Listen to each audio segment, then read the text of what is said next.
تو 4 ماہ سے کم میں اگر عذر ہو تو بہرحال ابارشن جائز ہوتا ہے۔ مثال کے طور پہ عورت کی صحت ایسی نہیں ہے کہ وہ بچہ پیدا کر سکے، وہ بہت زیادہ کمزور ہو جائے گی، پہلے ہی جیسے اب 1 سال میں 1 بچہ، دوسرے سال میں ماشاءاللہ دوسرا، تیسرے سال میں تیسرا، گن لو پورے ان کے 12 سال سے 1 سال تک ہر سال کا ماشاءاللہ سے کیلنڈر ہوتا ہے نا پورا، ایسے ماشاءاللہ بچے یوں اوپر تلے۔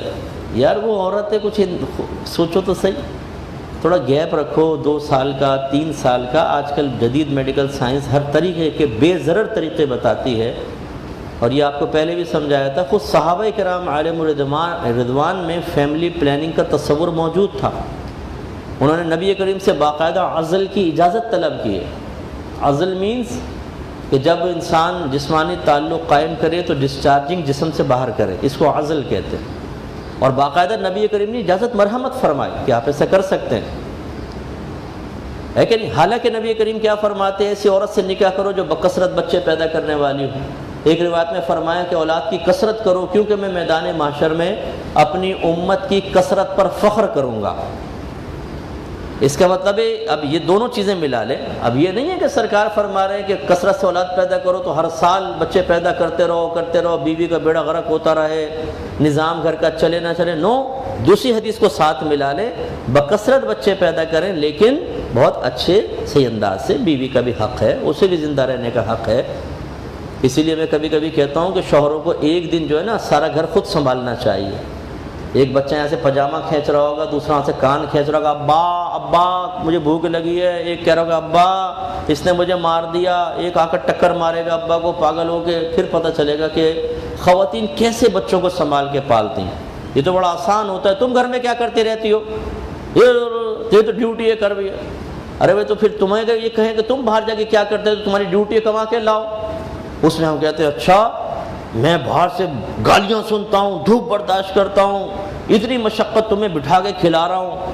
اپنے کام کی قدر ہے، عورت کے کام کی قدر نہیں ہے۔ تو خلاصہ کلام یہ، اگر اس طرح کی صورتحال ہو، عورت کمزور ہے، پہلے سے بچے زیادہ ہیں اور ان کی تربیت نہیں ہو پا رہی، اور بچے پیدا ہو رہے ہیں، بعضوں کو یہ تک نہیں پتہ ہوتا میرے ان بچوں کے نام کیا ہیں، کیونکہ اتنے سارے ہو جاتے ہیں نا، بولتے ہیں کون سا ہے، شوکت ہے کہ لیاقت ہے، ابا میں رفاقت ہوں، اچھا تیسرا ہے، یہ نہیں پتا ہوتا۔ اتنے سارے بچے ماشاءاللہ ادھر سے ادھر جا رہے ہیں، محلے کے بچے بھی آ کے بیٹھ جاتے، بولے بیٹا تیرا نام کیا ہے؟ جی میں آپ کا ہوں ہی نہیں۔ اچھا تو محلے میں کسی کا ہے؟ تو یہ میں نے آپ کو بتایا نا، 13 لڑکیاں 8 لڑکے، 13 لڑکیاں 8 لڑکے، ماشاءاللہ اللہ نے برکت دی، اللہ تعالیٰ اور برکت دے۔ 21 بچے تو ہو گئے، اور ابھی ماشاءاللہ کوئی موڈ نہیں ہے بریک لگانے کا، ابھی اللہ تعالیٰ برکت دے رہا ہے تو کیوں رکے بھائی خواہ مخواہ۔ ایک طرف یہ ہے ماشاءاللہ زرخیزی کا عالم، اور دوسری طرف قحط پڑا ہوا ہے، صحرا، تھر کا صحرا، نہیں جی ہمیں اولاد نہیں چاہیے، غلط۔ تو خلاصہ کلام یہ ہے کہ اگر تربیت کا مسئلہ ہے، بیوی کی صحت کا مسئلہ ہے، اور کوئی پیچیدگی ہے، اس میں گنجائش نکل سکتی ہے۔ اس میں بہتر یہ ہوتا ہے کہ اچھے علماء سے بر وقت مشورہ کر لیا جائے کہ بھئی یہ میری صورتحال چل رہی ہے، کیا اس میں ابورشن کروا سکتا ہوں؟ تو ٹھیک ہے، اندھا دھند قدم نہ اٹھائیں۔ اپنی مرضی سے زندگی گزارنے کا حق ہمیں اسی صورت میں حاصل ہے جب دائرہ شریعت میں رہ کر زندگی گزاریں۔ ہمارا مذہب بیجا پابندی بھی نہیں لگاتا، ٹھیک ہے نا، بیجا پابندی نہیں لگاتا۔ جتنی ہمارے مذہب میں شستہ اور بہترین آزادی ہے کسی مذہب میں نہیں ہوگی۔ بہترین آزادی دیتا ہے، عورتوں کو آزادی دیتا ہے، لیکن ایک لمٹ قائم کر کے، اس لمٹ کو معلوم کرنے کی ضرورت ہے۔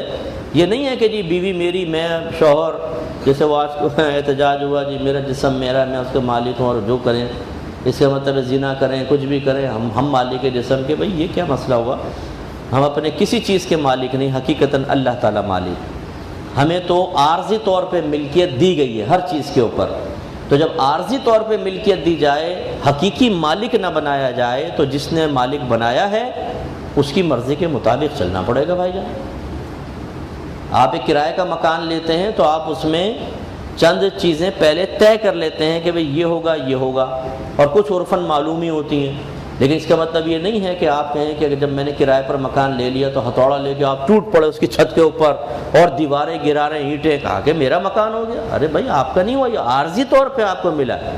ایک حد تک یوز کر سکتے ہیں، اس کے بعد نہیں کر سکتے۔ یہ بات تو سمجھ میں آ رہی ہے نا آپ کو؟